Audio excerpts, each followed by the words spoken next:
৪৮ বছরের দীর্ঘযাত্রার ইতি। রংপুর নগরীর এক সময়ের দর্শকমুখর শাপলা সিনেমা হল এখন শুধুই নীরবতা।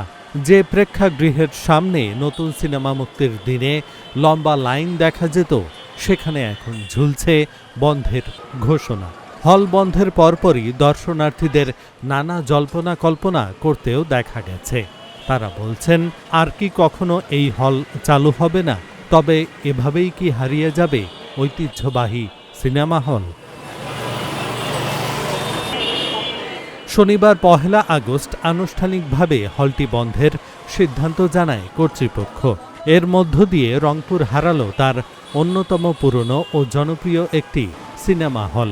যে সিনেমা হলে বিভিন্ন দূর দূরান্ত থেকে দর্শনার্থীরা আসত নতুন মুক্তি পাওয়া ছবি দেখতে। হলের আশেপাশের কয়েকজন বাসিন্দার দাবি, দীর্ঘদিন ধরে সিনেমা হলে দর্শক কমে যাওয়ার পাশাপাশি এখানে নানা ধরনের অবৈধ কর্মকাণ্ড চলছিল। এসব কারণেও সাধারণ মানুষ হলমুখী হওয়া বন্ধ করে দেয় বলে তাদের অভিযোগ। এটা অবৈধ কাজ আমরা শুনছিলাম, আমরা চোখে দেখিনি। এইটার কারণে এই জিনিসটা উনাদের মধ্যে আমার মনে হয় যত সম্ভব যে উনাদের মধ্যেই একটা আন্ডারস্ট্যান্ডিং হয়েছে, হওয়ার পরে এই জিনিসটাকে বন্ধ করা। তারপরে তো আস্তে আস্তে যখন এই ২৩ সালের পর থেকে ২২ সালের পর থেকে এর অবস্থা খারাপ। কেমন কি হয়? রিসেন্ট যেটা ঘটনা হয়েছে এটা ওই খুব জঘন্যতম কাজ হয়েছে।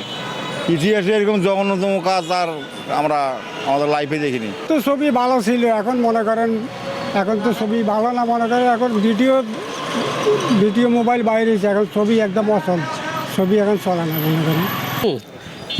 করছে আর কি, যেমন ওই মালিক জানতো না, যারা ঢাকার মালিক ভাড়া নিয়েছে তারা কিন্তু জানতো না। এরা পিছনে কিছু রুমটুম করছিল।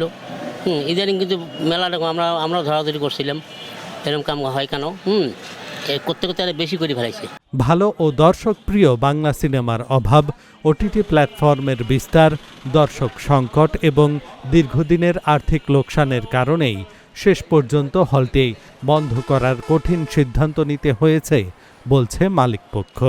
ছবির সংকট, ছবি নেই। একটা পুরাতন ছবি মানুষ কত দেখবে? মোবাইলে হাতে চাপ দিলে ছবি চলে আসে। আমাদের ছবি নেই। আমাদের এক রাজপুত্র আমাদের আল্লাহ পাক দান করছে ফিল্ম ইন্ডাস্ট্রিতে, উনি বছরে 2টা ছবি দেয়, ওনার খুব খেয়াল খুশি মতো।